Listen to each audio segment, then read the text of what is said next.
We're now moving on to our final panel. Already today we've had some very real testimonies from individuals, families, frontline care workers who've all outlined their stories. Now it's time to move on to some of the community organisations and people who are mobilising to support their communities. So over to you, Dervla. Thank you. That's great. Thanks a million, Paul. And I think, like our earlier panel with the frontline workers, the individual and the collective insights and experience that our final four panellists have on the impacts of harmful drug use in communities is really incredible. With me are Jennifer Clancy, Amy Carey, John Paul Collins and Philip Jennings.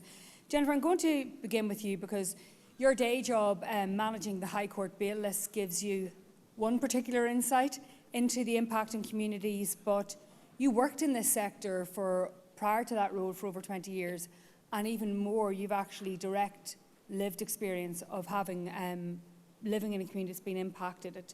Could you tell me just maybe a little bit about your own personal journey before we kind of just get into that community impact? Yep. So I grew up in Clondalkin, which was a community that was disproportionately affected by drugs. Now I know people say drugs are in every community, in every town and every village, but the impact is felt much greater in communities that are disproportionately affected, or that we say communities of disadvantage. And I suppose there's often that lack of understanding or recognition between the relationship of poverty and inequality and drug use. Because what happens in communities like my own is they are breeding grounds for drug markets. They are breeding grounds for a viable drugs economy. And for that reason, then people often get caught up in it from a very, very young age. So when I was growing up, drug use was normal, open drug dealing was normal. Most people I knew took drugs, or you hung around with people who took drugs. Everybody knew where you could get drugs, and that's still the case to this day in the community that I'm from. So that's quite normal. So what you're saying is we can't divorce the context, so those broader socioeconomic Absolutely. contexts that feed into it. Unemployment, whether it's disadvantage, poverty, because sometimes when we say a community of disadvantage, it means many things. What was the toll in your community when you were growing up in terms of the visible impacts?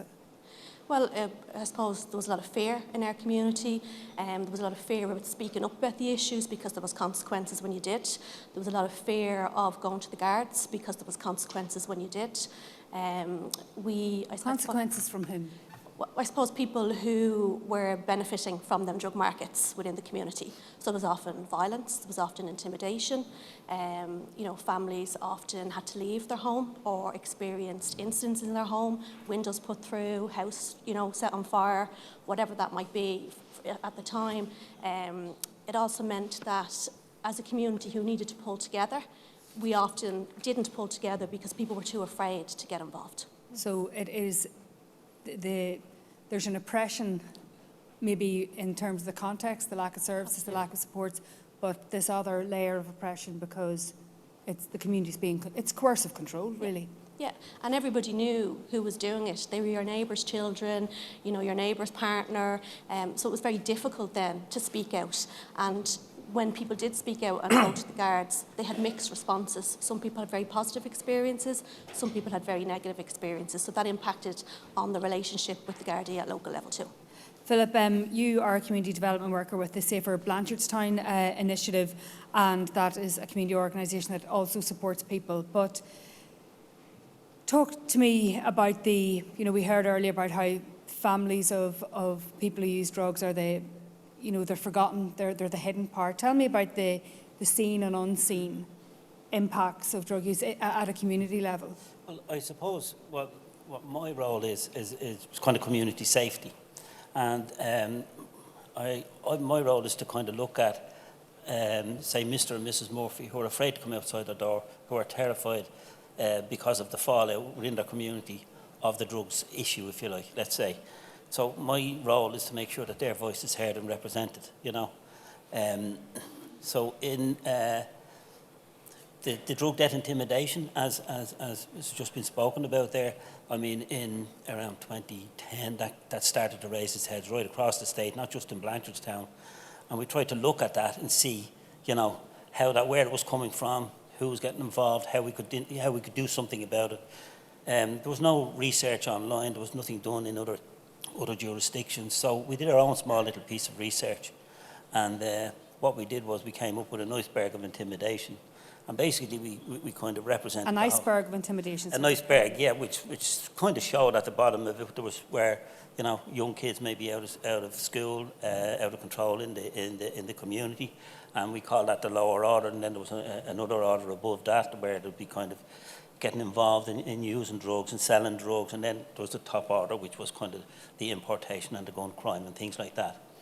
And we kind of realised that there was pull and push factors that were dragging people up and down, you know. Now this is in a community where, as it's just been said, disadvantaged, and there's disadvantaged people in the community, but then there's also, as Marie Horgan, I think it was, who said that there was the disadvantaged of the disadvantaged. So there's levels of disadvantage within disadvantaged communities, and that needs to be taken into account. But if you look at the accepted progression from experimentation with drugs to recreational drugs up into problematic drug use and then drug dependence, like that's accepted right throughout the, I suppose, all the literature around drugs and drug addiction. But if you match that over onto violence, you'll see when the Duns brothers back in the 70s and 80s, when they brought in drugs first into the country, you know, they were the first ones really to bring in the heroin. Well, when you owe money to them boys for drugs, you just wouldn't get any more.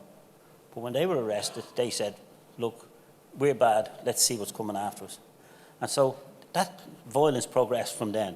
It started off with beatings, serious beatings, and now murder, okay? So we looked at all that and we were saying, well, how is this kind of impacting locally? What's the motive behind all this violence? So we looked at the census, first of all, the NACDA study in 2016 said that 9% of people on the island of Ireland had used drugs once or in the last year. So we looked at the census, and that turned out to be 369,258. Okay, now you might say, well, you can't just say that, you know, they all use drugs every week. But in order to get a handle on it and to find out what the motive for all the violence, you had to see what the money is, right? So we were trying to estimate how much money was involved. The value of the drug. Value, yeah. What's the motive for these gangs? You know, what's the motive for the young kids getting involved? What's the pull factor? So if you put 10 euros a week, if people only use 10 euros a week in whatever that drug is, now let's face it, you wouldn't get a kick in a rush for 10 euros in the drug scene. At 10 euros a week, that supplies 196 million euros every year to drugs gangs. Okay, at 50 euros a week, it's 968 million. At 100 euros a week, it's 1.9 billion. So now you start to see the impact. Now the NACDA study did not include those who were problematic drug users or those who were addicted to drugs, because when they called, and it was a kind of a phone survey at the time, when they called, they were deemed not to be at home. So this is really just representing recreational drug users. And so they're the real driving force. That's the powerhouse for the violence. And you might say to yourself, well, okay, so they're only taking drugs at the weekend, or they're only doing it once or twice a week. What's the harm? But if you look at the history and the harm, if you look at young Anthony Campbell, who was killed in Finglas, Melanie McCarthy, who was shot in Tala, you know, Shane Gagan, who was shot down in Limerick, Martin O'Rourke in the North Inner City, Trevor O'Neill, they were all innocent victims. Since Martin Cahill has died, there's been 312 people who have died violently as a result, you know, around the drug scene. And not to include all the other forms of deaths and suicides. Amy, I want to chat to you just about it. Often when in a previous role, when I was covering the Children's Court, some children nearly, you know, they became the foot soldiers of these, of the higher order, the iceberg that Philip has described. But you work with children as young as 5, up to 26. And is that aspiration there when they, you know, earlier Detective Maria O'Hara was talking about going into homes and seeing a certain amount of wealth. Is there a pull factor, as Philip said, for children that young? Yeah, so we work in the Liberties area in Dublin, and I guess the go-to job in the area, or what young people see as the glamorous role is that of those who are drug dealing. They're the people who have the flashy cars and the nice clothes, and so there definitely is a pull factor there. I think we had a young person recently, a 6-year-old. We were doing a program in clubs talking about what you want to be when you grow up, and as you do with 6-year-olds. And we had one little boy who said, "I want to be like those boys on the block," and that's his dream, is to become a drug dealer. And that for me just epitomises, I guess, the depth of the problem that we have. That in the communities that we work in, it's such normalised behaviour. There's open drug dealing that they're witnessing outside their doors every day. And that open drug dealing, and and even when the drug deaths and intimidation, are in the community, what impact does that have? I suppose particularly on those young male teenagers who are, going through that very formative experience, and you're working with that at-risk group every day. Yeah, so we would see young people who start dabbling potentially, in drug use, and then become, get their own addiction, and then to feed that they then take on roles as runners, or as you said, as the foot soldiers, and they can't, that's a cycle then that they can't get themselves out of. And so we try and come in and interrupt that cycle and give them support if they want to, but quite often at that point it's a really difficult place to move away from. How do they deal with that? Philip has sort of outlined it starts sort of quite low level, but when that level of intimidation and threat and drug debts maybe affecting their parents, or maybe they've started dabbling themselves and then they find themselves at the receiving end of that must be terrifying. Yeah, and so I guess if they get their own addiction, they then need to fund that. We had a parent ask recently, "I'm really concerned that my young person's, or her son's drug use had increased, because how is he funding that?" And she's assuming now that he's getting involved, and that's how people are drawn in. They have to fund their own drug use, and there's all sorts of ways that people do that. We've young people who get involved in shoplifting, or in theft as well, and then that all spirals into a life of criminal behaviour, and disproportionately within the communities that we work in, young people end up in the justice service and in the prison system. And they're in that cycle we've heard so much about.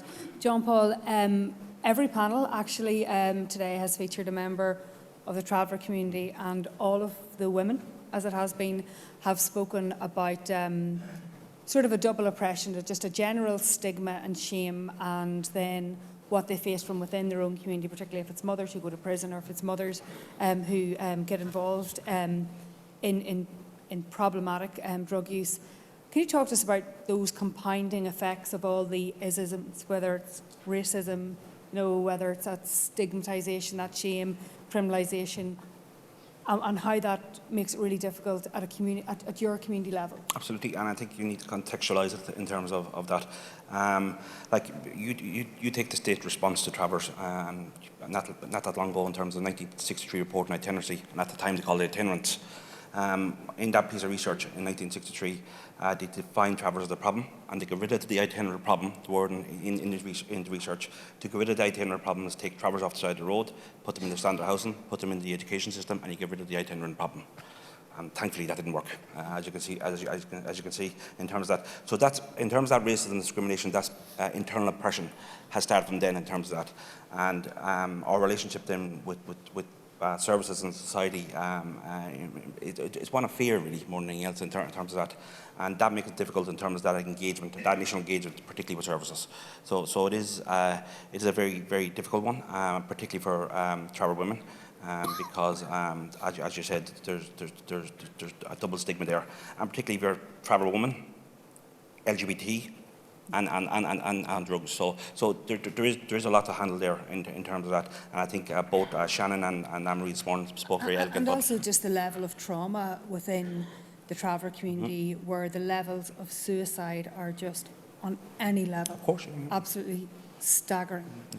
There's no question, Mark, that in terms of substance misuse, particularly within the community itself, it is informed by trauma. And like you look at the suicide rate in the community, it's 7 times higher than the general population, and I would say that's an underestimation in all fairness in terms of that. So there is a real worry, there's a real concern in terms of that, and I think unfortunately, and it hurts me to say it, that it has become a real pandemic now, substance misuse within the community itself.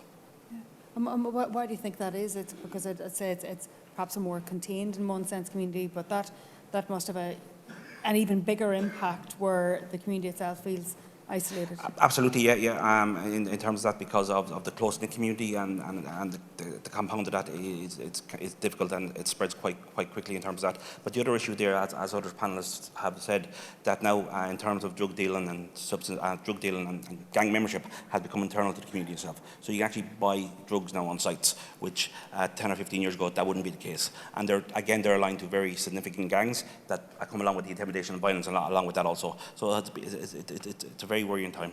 And that, Jennifer, that sort of sense of a community being both internally and externally policed, it must be very, very intimidating. And that just, because I know there was a question, I know from Table 5, just about that drug debt. What is that like for families, for...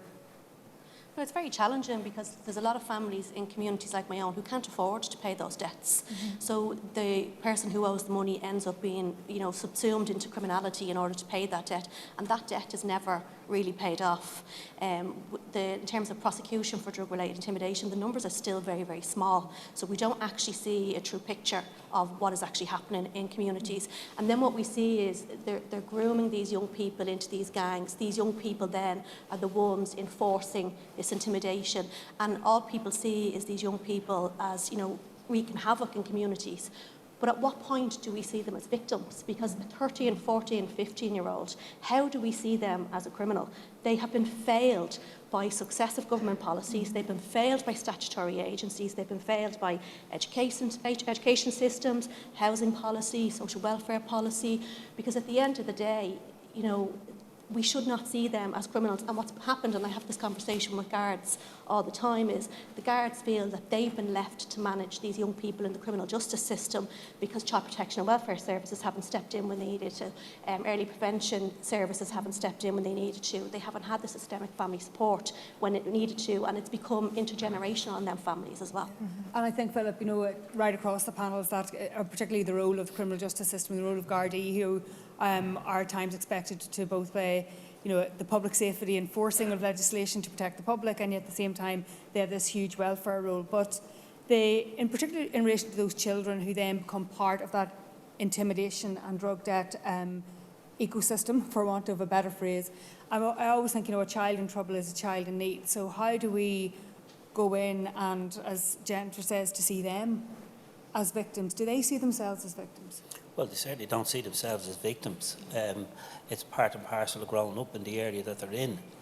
Very often the 12 and 13-year-old is the first person who'll knock on your door, and they'll say, your son or daughter owes them big boys around the corner, 400 or 500 euros. Now, this is a child, so outside the criminal justice system kind of thing, So they're actually learning how to intimidate. That's the first stage in learning how to intimidate, and that's how they progress up the iceberg, for want of a better way, to get to the next level. And all this is driven, and I keep going back to the money aspect. That's the motive behind it all. And it's the ordinary Joe Soap who thinks, recreational drug use is passive and harmless, and it's doing no harm, no damage. It's doing horrendous harm to the community and to society. I heard somebody speak yesterday evening on the radio, and he was saying it was the middle classes and their cocaine use at the weekend. But it's not just the middle classes and their cocaine use. During the week there in the Irish Independent, we're talking about farmers having a big cocaine problem, and their loneliness out on the farm and things like that. It's right across society. And unless we come to realise that you can't locate the problem. If you try to locate it in, say, disadvantaged areas, and then, oh no, it's not disadvantaged areas, it's the middle classes. Oh no, it's not, it's the farmers. Well, then what have you got? You have a kind of a chicken and egg situation, which came first, It's kind of nature-nurture debate. So you really need to understand that we have a societal problem with drug use. And that's the driving force behind all the rest. If you go into Coolmine or any of the other services, you'll see, or the addiction services, and ask anyone struggling with their drug use, what's the first illicit drug you ever took?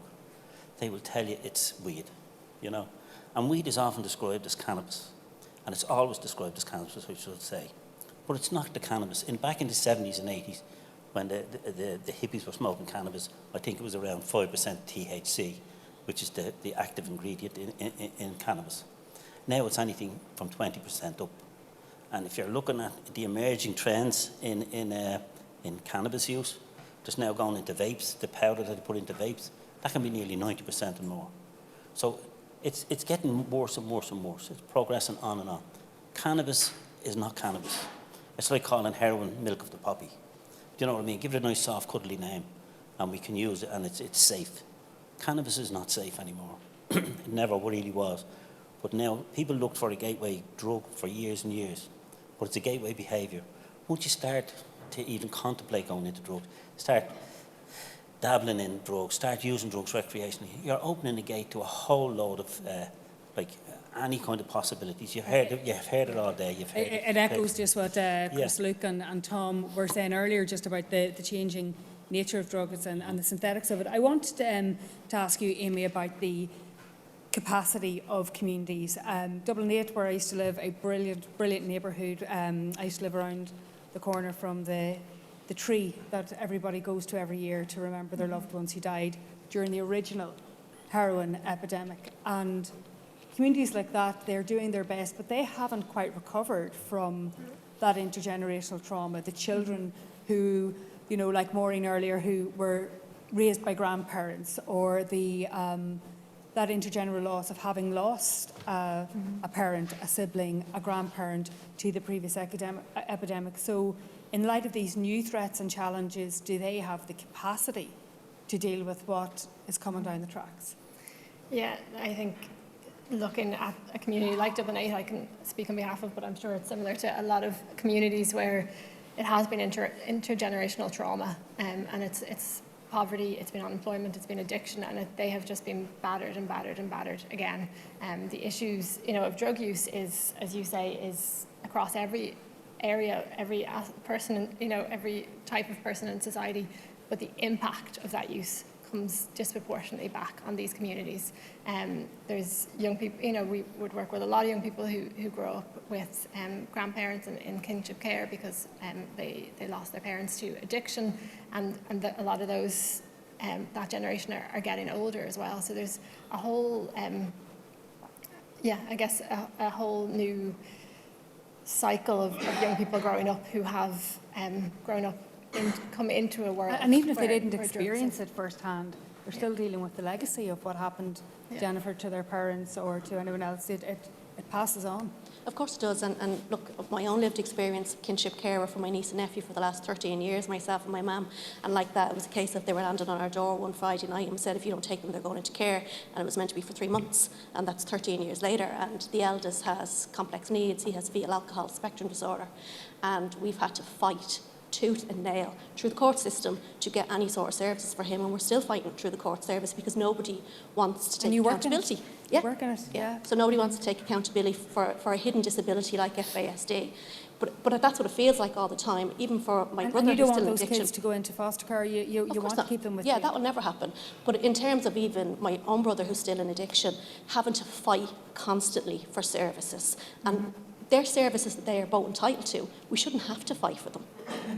And that's, we heard it just even in the last panel, just the families, the exhaustion of going through it. Is it even more pronounced in the traveller community, John Paul, where people perhaps feel they're even more driven away from services because they've maybe access even perhaps even owning up in their own community to their struggles? Absolutely. In terms of the community itself, like pathways into recovery is very challenging for everybody, to be honest with it, but particularly for the community itself because of the stigma and shame attached to it, particularly if you have younger siblings. And unfortunately, the case is particularly in terms of travel heroin users, they actually remove themselves from the community completely in terms of that because it's a stigma and shame around that. So the pathways into services has been a difficult one. It's a difficult one and quite challenging to overcome. But I think in terms of the collaboration aspect of it, because aspects of it does work in terms of like collaboration with the local travel organisation in your area, for example, like the services that we would support or collaborate with have a massive increase in terms of travellers' engagement in their services because of that support from a travel organisation and that peer-led work. Support. Absolutely, it's vital, particularly within the travel community itself in terms of travellers' engagement in services. I think Anne-Marie was just talking about so powerfully how when she was going through her journey, she wasn't meeting other women or other people like her even within that, so that importance of peer support. Before we go to the round table, I suppose we've just been reflecting on all the panels today on what you'd like the Assembly to take away as it considered the recommendations.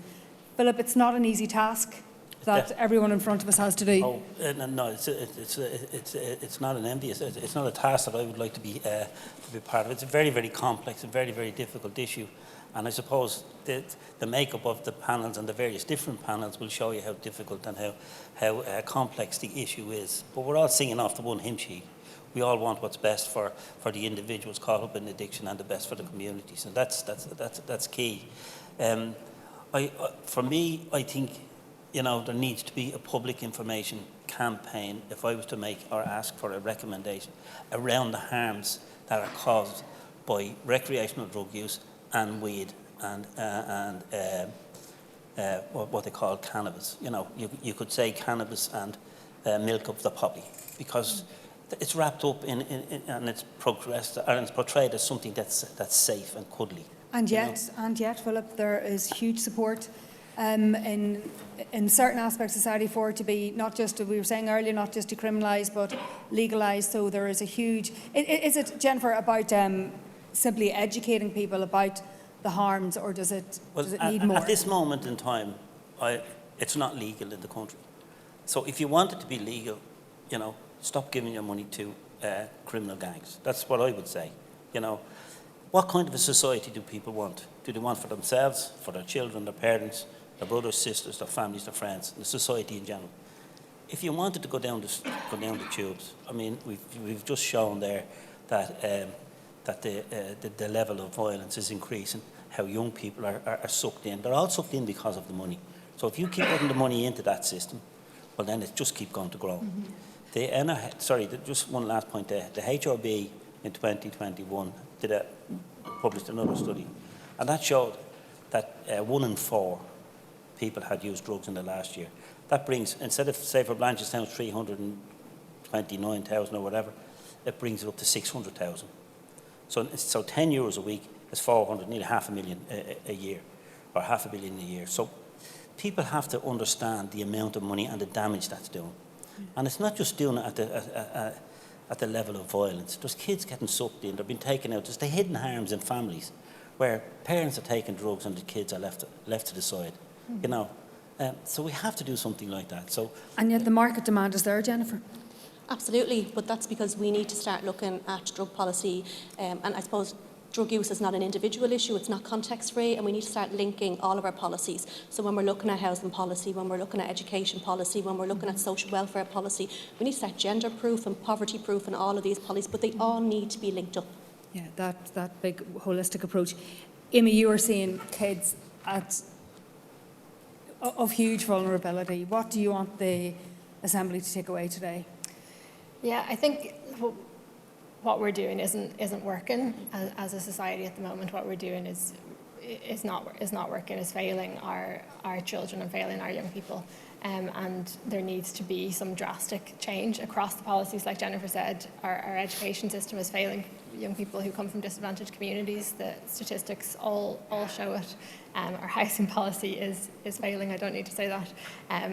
We are criminalising people who have experienced trauma. Our prison, Eddie Mullins, was the governor of Mountjoy, was on the Late last night and said 90% of the prison population are from deprived communities, and 70% of the prison population have addiction issues. So we're currently just putting people in prison. That's our solution. And if any community, John Paul Collins, which is overrepresented in our prison and criminal justice system, it is the Traveller community. Absolutely, yeah, no doubt about it in terms of that. But I think the panel's right. I think in terms of the current policy infrastructure is not currently working at the moment, and we need to we need to start joining the dots really. I think we need to take a holistic approach in terms of that. First of all, I think we began that today in terms of including or engaging with the people who are directly affected by substance misuse. I think it's really important in terms of that they need to be sitting around the table in terms of any policy development, and their experience is vital to it. But also I think Jennifer's right. I think we need to start joining the dots and look at the whole social terms of health in terms of that. That'll be employment, education, accommodation, and start joining the dots in terms of that policy aspect of it. Yeah. Well, listen, what we're going to do is I'm going to hand back to Paul for the roundtable, but again, as per all of the sessions, we will get a chance to pose questions to the panel. But for now, please, for Philip, Jennifer, Amy and John Paul, thank you.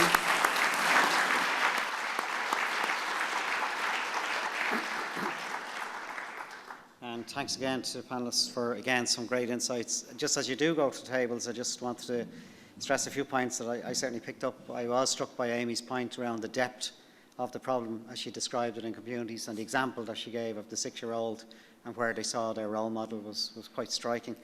Again, the consistent message that's come through when we say that drugs are pervasive all across society. They are, that's the evidence, but we do know they particularly hurt marginalised communities more, and that's something we need. It's just coming through in every panel and every discussion. I think the whole issue around intimidation, violence and indeed debt can't be lost in our debate and our deliberations when we discuss drug use. Again, services and accessibility came up, and then again the wider point around wider policy and the integration of wider policies into, particularly into marginalised communities, is quite strong. So over to the facilitators for the next 15 minutes, and we'll be over in Dervla's hands for Q&A. Thank you.